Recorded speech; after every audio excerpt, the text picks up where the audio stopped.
Hey guys, first off I want to apologise for this video being well overdue. Main reasons was when I put together the video and editing I realised I forgot some items and I was just unhappy with the overall structure of how it took place because I forgot everything. Even when I was initially doing it I grabbed stuff during the take and wasn't exactly happy about how that all came out. So you're welcome to my monthly update video for my collection.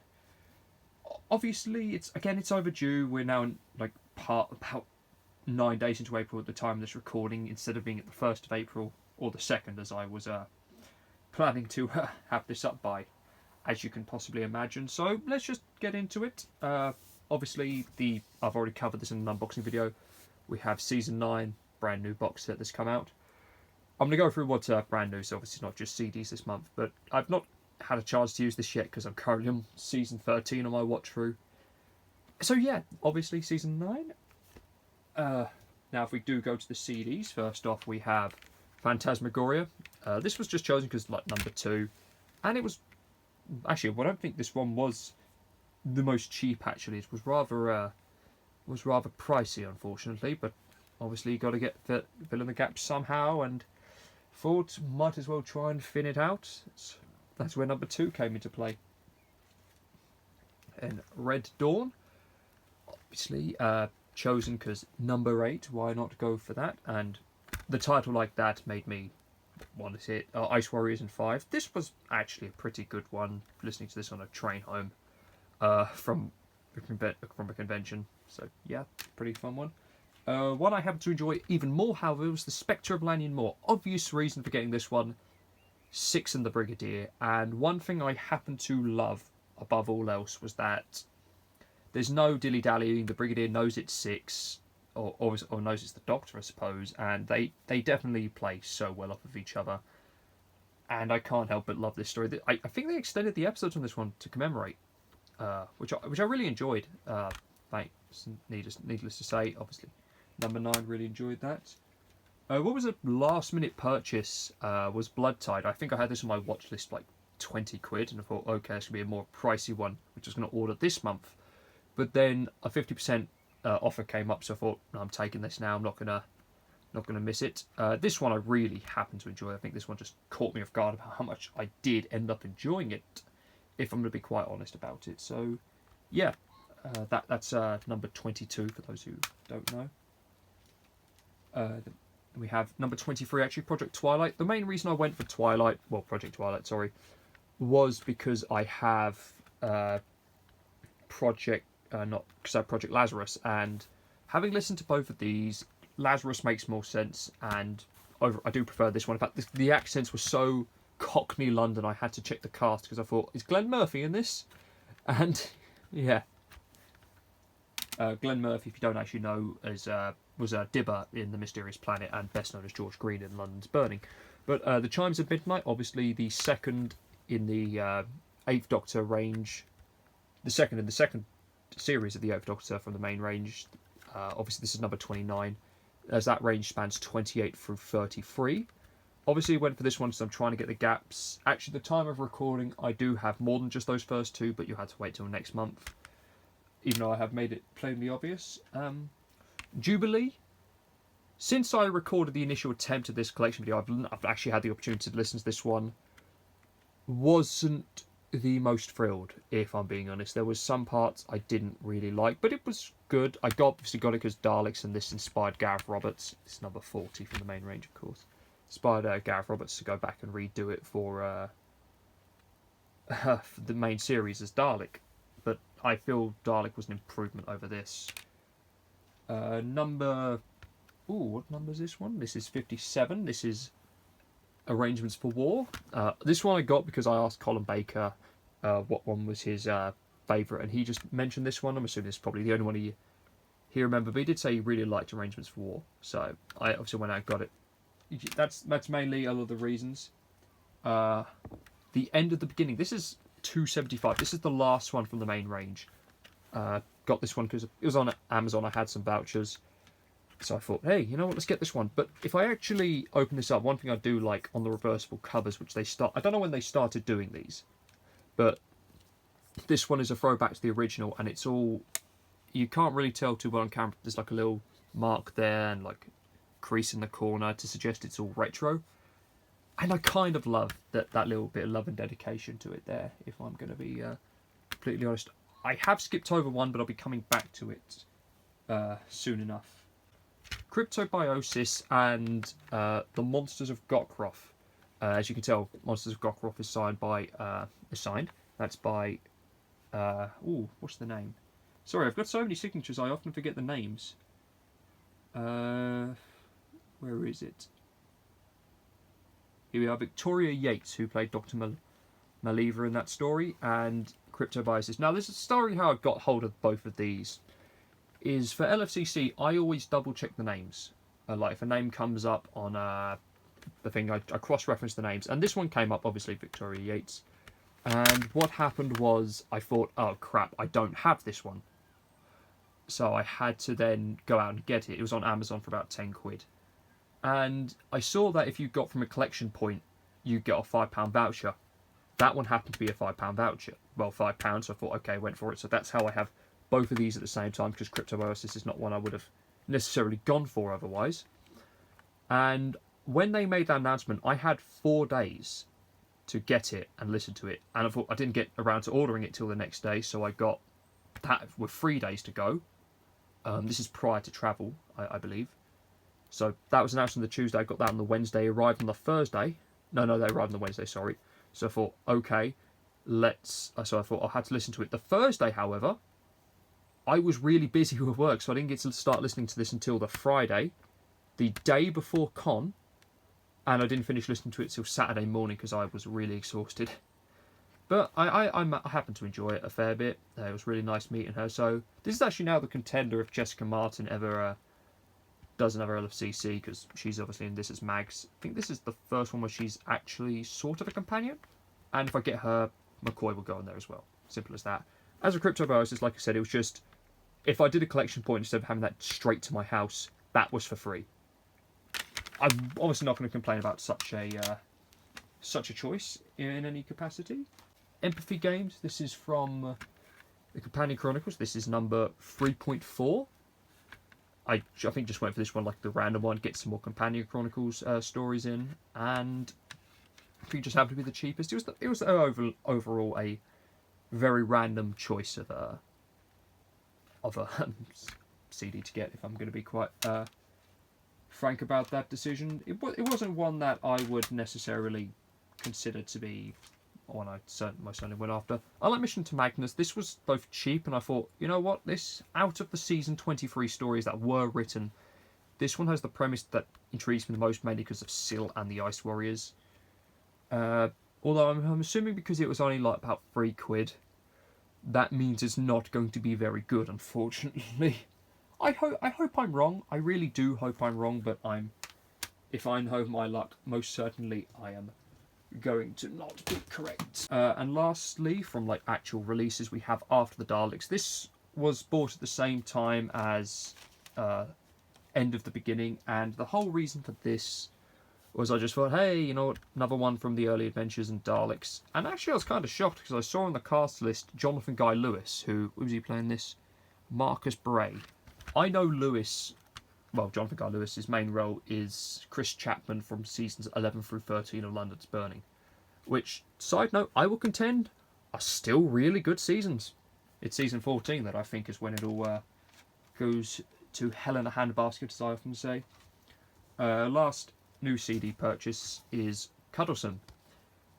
This was just like, I've been after like a copy of this. I've listened to it before, long before I got this, but it just happened to be a copy on eBay for cheap. Kind of wish I maybe got with a magazine, but that's not my style, so yeah, it's good to have like another promotional CD. So the only ones I'm missing are the Adventures copy of The Mutant Phase, another one because I do have the CD elsewhere, and The Making of Zagreus / Living Legend, but those are really difficult to come by. That one, I don't know why, it's like stupidly expensive. People sell that for, I think, more than I've paid for most of my CDs. Now on to like signed stuff. Other than that, one I've shown off, we have Lost in Time. This is this has got some new editions of Mary Peach, who was Astrid in the Enemy of the World Episode 3, and Bill Lyons, who was Janos in Enemy of the World Episode 3. If you want to remember which one Janos is, he was the guard in the corridor, because it was easier to guard Danish in a corridor apparently, who asks Astrid for some wine, if she wants to go wine, and gets smacked over the head for his troubles. Yeah, so obviously really nice to meet them. If I just keep this on screen, because the next one is Enemy of the World. Same people, really. Like, it's just part of my Lost in Time project to get anyone I can on this set. I think I do need to put them there. I don't know why they seem to be obscuring the special features. Perhaps that's in a contract somewhere. And they're on there. There was actually meant to be Robert Aldos. This was from these ones are from the March signing spectacular, which was a wonderful event. The Robert Aldos was meant to be there, but he pulled out due to work commitments apparently. So if he's still working, he's doing rather well for himself after all these years. But Robert Aldos wouldn't have been on here, would have been on Dalek Invasion of Earth. Was not one I've met because, as we see the name, Derek Sherwin, he's dead. He passed away in 2018. His wife, I think, was just last year, Jane Sherwin, of course. This was off eBay. There is a certificate of authentication, I believe, in here, but I'm not sure that I've checked it. So this is a genuine signature, of course. Obviously, on this one, Sherwin was the script editor. He wrote the next story, The Invasion. He was producer of the War Games and Spearhead from Space, essentially the shortest serving producer the series ever saw, unless you count Philip Siegel, who was the producer of the movie. And he also appeared in Spearhead from Space as the unit, I don't even know how to pronounce the words, a French one, Mezzanine? Basically, he was the one on the gate who the doctor said, "No, I will not show you my pass," or something of some description. This was one I ordered off eBay. Only about 10 quid, I think it was, actually rather cheap. Speaking of one that wasn't so cheap, but was one I was after anyway, Nicholas Courtney on Inferno. Again, I do check these to make sure they look genuine, and I was really happy to get an unsigned one for £25, and I was really happy. Obviously, because Nicholas Courtney is Nicholas Courtney. My old copy of Inferno I gave to a co-worker. He was most excited about that, obviously. Got one because he said Perch was his doctor growing up. Like, that co-worker is one of my best mates on the port, even though he does about 6 hours. But yes, so obviously it's quite nice to have that. I'm going to get this signed by John Levine at some point.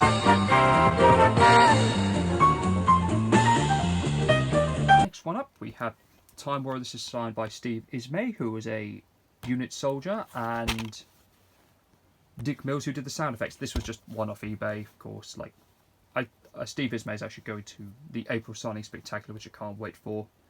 Mainly as I've got quite a list. I'm not going to reveal said list because that would ruin next month's video. Quite a lot. And Mills, I know they're both still alive, as I mainly try if I'm getting pre-signed ones off eBay to get actors who are no longer with us, of course. But yeah, so. Another one from the March signing spectacular, we have Pyramids of Mars. This is Christine Roscoe, who was the designer. Out of the 3 she did, which was Pyramids of Mars, The Hand of Fear, and State of Decay, this was my favourite. As being just transparent a little, Hand of Fear, not a favourite. State of Decay, very on the fence with, so went for the one that I just happen to really enjoy. Although I will chalk that more down to having an omnibus VHS. Also from that event was The Mask of Mandragora. This is signed by Gareth Roscoe, who was, I believe the character's name was Giuliano. Just going through the very long list here. Yes, Giuliano, I'm assuming that's how it's pronounced. So I have the list up on my phone of my signatures, so I got who they play, just to help with some things. And skipping forward quite a considerable amount of time, we have The Twin Dilemma. This is an edition by Lee Sullivan, I believe. So Lee Sullivan. Is it Lee? Nope, Simon Furman. My apologies. I meet those two quite frequently, often at the same time, so I guess it's a little mixed up, but this is Simon Furman, who was on Stripped for Action, The Sixth Doctor. So, yeah, that was obviously just one. He's not in it, but lovely man. I would recommend meeting him, as we'll come to. Mark the Rani, Colin Baker. Obviously, I think was one of the last ones I didn't have signed by him. But I now have each individual story, if you don't count the special edition of Vengeance of Varos, signed by Colin Baker, which is kind of a weird thing to have, because these are all from different visits. They've never been 2 at once unless it was a CD. The Mind Warp, the second part, well, the parts 5 through 8 of Trial of a Time Lord. This is by Brian Blessed, who obviously signed it rather large. He played King Yrcanos in this story. He was like waiting in queue for that one. I think, just to get off my chest about one thing here, is that if you have a list of people who have prepaid to meet this guest and they're lining up and they've been waiting for about half an hour, which I was, along with some other people, we had a nice bit of chat, like talking about this story. But someone literally came in and just cut in line, and we were all like really annoyed about it because it was really busy. I can't blame the staff for not being able to control it too well, but someone just cut in line, and you're like, we've been waiting here, you've just shown up. How dare you? We tried telling them off, but that doesn't work. So, the parts 9 through 12, this sees the addition of Chris Cloud, who directed both Terror of the Vervoids and The Ultimate Evil. He said he was just held on as it was easier to keep the same director instead of getting a new one for 2 episodes. We have Time in the Rani. This sees the addition of Robert Gauntlet, who was the main Tetrap Addoc, and Dermot Crowley, who screen tested for the 7th Doctor in what even he recognised to be a rigged audition in the favour of Sylvester McCoy. And he said the BBC didn't get his permission to include this footage. Why? Well, I'm assuming he might be able to get royalties, maybe just didn't want it seen. He's a great person. I don't think he realised that Sylvester McCoy was at the same convention.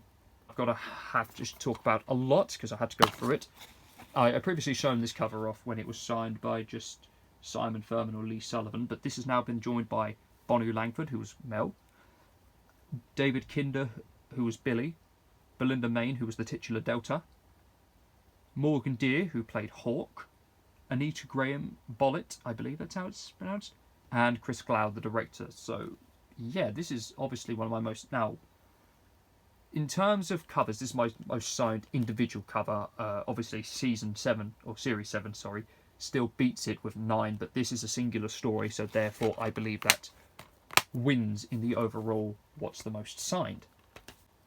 Silver Nemesis, Sylvester McCoy, I don't know what more I can say here, because obviously McCoy, like, I in hindsight, I wish I had have gone for Delta and the Bannerman so I could have 9 on that story, but there's always the future if you look forward to it. Lastly, from the classic series, we have the last one I've purchased off eBay, Ghostlight. This is Ian Hogg, Frank Windsor and Sharon Deuce, who played Josiah Samuel Smith, Inspector Mackenzie, and Control, individually. Frank Windsor is departed, that's why I went for this. Really, pretty good one. Not my favourite story, but obviously when you see one for pretty cheap, being signed by 3 people, one of them's deceased, just had to go for it, I guess. The new series, we have Series 6. This is signed by... Oh, God, I can't remember the name. Christina Chong, who played Lorna Bucket in A Good Man Goes to War. She had a dog with her. The dog was adorable. Obviously, she's risen to fame recently because of Star Trek, the new Star Trek series. I can't think what the title of it's called now off the top of my head because, as you can imagine, things slip my memory all too frequently, and I'm not the biggest fan. We have an Adventure in Space and Time. If you're unaware, this previously had Ty Tennant. This now has Sasha Dahan, who was Waris Hussein in the main special. This was until recent, I think, until they did the steelbook of the 50th anniversary specials. This was the only way you could get this on Blu-ray. I don't have this presented at the front, unfortunately, of that set. You could see through the transparent window. One day I'll show it off. Might have it at the front then, unless something gets signed on the front DVD, because this is disc 4. If I can get it on disc 1, of course. And now this one won't come out the paper sleeve, but from Series 8 we have, if you remember, that's Lee Sullivan. That is Christopher Fairbanks, who played Fenton in Flatline. Fairbanks, he did a few Doctor Who's, just mainly on TV and a couple of audios. Of course, I think if I was to say a role I best know Fairbanks as is Murphy from Alien 3, a film I absolutely despise, but you still got to be remembered from something, I suppose. He was nice to meet, and I'll come back to him soon. We open up, this is on the complete Series 12. We have Mandip Gill, who's now the 5th person on this set, if we joining Sasha Dahan, Joe Robertson, Bhavishna Parma, and Patrick O'Kane, which always sounds like I'm saying the name of a street drug.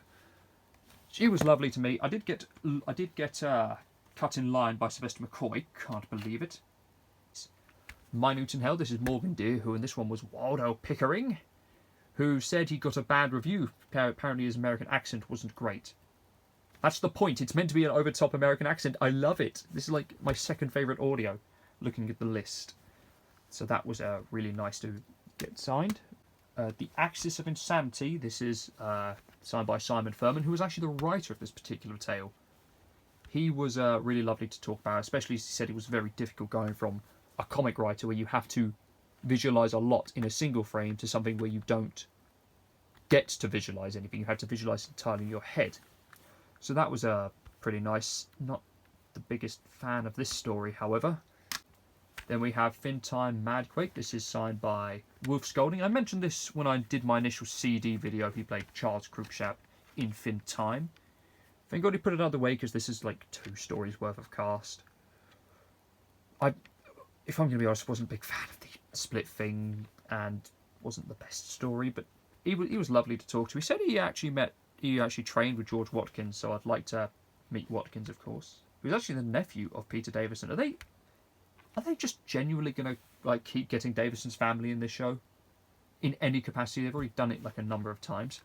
The 8th Doctor Chronicles, or 8th Doctor series, we have Christopher Fairbanks again as Doc Baddock, the French goat. I'm assuming that's meant to be Doc Baddock. I actually re-listened to this one in preparation for meeting him. It was quite an experience. It's obviously, he didn't remember doing this one until I pointed out that he was the French goat. And at which point it all came back to him. Thankfully. So he was lovely. Again, he was lovely to me. He also did another one. I believe it was not City of Spies. It was Wreck of the Titan. I also think he might have been in Legend of the Sideman, the one after it, but I can't remember. I did actually have those with me, but I hadn't listened to them when I chose this one, because I've had this for a considerable number of years. I do need to get some more stories, however, from the 8th Doctor Adventures, because I've only got, I think, technically 4. So that's really lacking. But not got any plans for this month, is all I can say. So yeah, this has obviously been a great month. Was a great month for getting stuff like a lot of signed DVDs, a lot of great CDs. I think this is more than the usual 8 I do happen to get. I got 1, 2, 3, 4, 5, 6, 7, 8, 9, 10, 11, 12, 13, 14. Yeah, 15 overall. That is a considerable amount to be quite a... No, it's 14. My bad, miscount. 15 if you can count Carterson. So yeah, that's... Damn, that's nearly double what I usually get. That is one of those weird things, I will be honest, because now So I guess me trying to get through 8 a month isn't going to do me any favours, given I bought 15 last month. I did manage to listen to 10, though. I think 3 of these were Phantasmagoria. Actually, how many of these from this one, if I'm just going off topic here?